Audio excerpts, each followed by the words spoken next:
हम ना, तुम्हें पता है मैंने CSS क्यों किया था? क्यों मैडम? ताकि मैं पाकिस्तान की खिदमत कर सकूं और पाकिस्तान में अपनी इज्जत बना सकूं।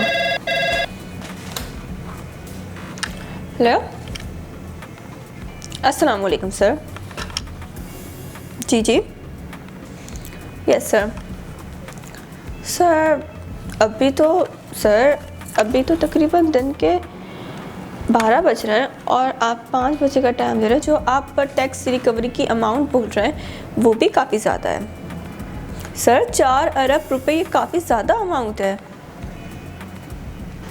अच्छा सर, जी सर। ओके सर, मैं करती हूँ। Okay, I will try. Okay.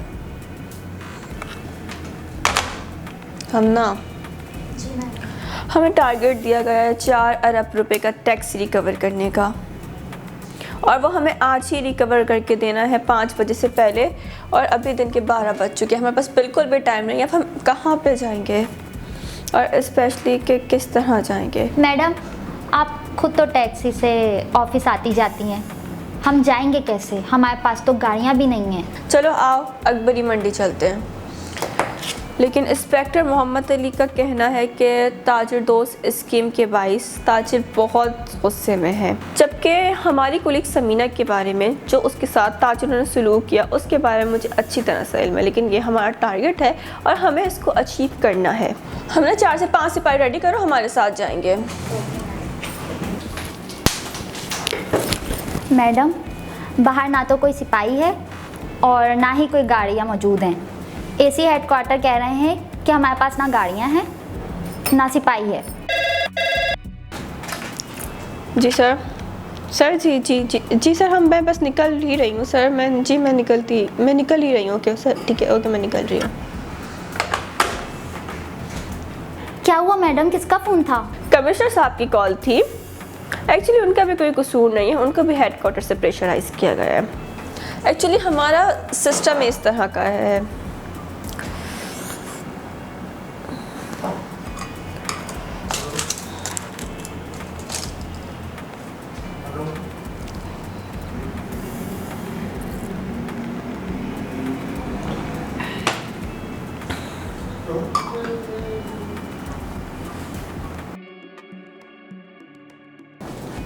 Madam, आपके एड्रेस से FBI ने मेरे अकाउंट से 10 करोड़ रुपए निकाल लिए हैं।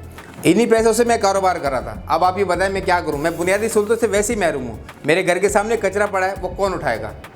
मैं दिल का मरीज़ हूं, मेरा सरकारी हस्पताल पे इलाज कौन कराएगा? मेरा इकबाल टाउन से मोबाइल छीना है, वो कौन दिलाएगा? हम तो वैसे ही तबाह हैं, हमें पूछने वाला तो कोई है नहीं। लाखों रुपये बिजली का बिल, गैस के बिल हम भर रहे हैं। मैं किसी बेकरी पे जाता हूँ, बड़ी बेकरी पे, किसी पे भी, वहाँ टैक्स लगा हुआ होता है।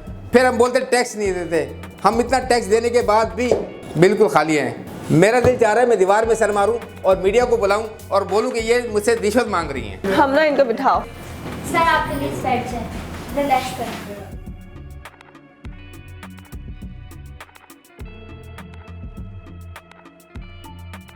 चलें, आप परेशान ना हो, आप थोड़ा बैठे रिलैक्स करें, आप टेंशन ना लें। इंशाल्लाह मैं बात करूंगी, आपकी जो कंप्लेन है वो मैं आके फॉरवर्ड करूंगी।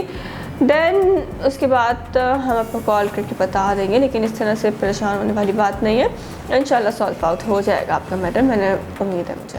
मैडम, वैसे नाराज़ ना हो तो एक अर्ज़ करूं, ये जो आए थे गलत तो नहीं कह रहे थे, सही कह रहे थे? हम ना चुप करो, मैं तुम्हें 1000 बार बोला है सरकारी मामलों में मत बोला करो। FVR के अफसरान इस वक्त शदीद दबाव का शिकार हैं।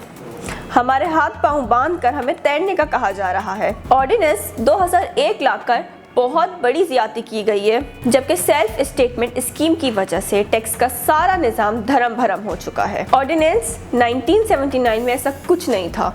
AC और DC समेत तमाम अफसरान काम करने के लिए तैयार हैं। ERS को फौरन ख़त्म करना चाहिए।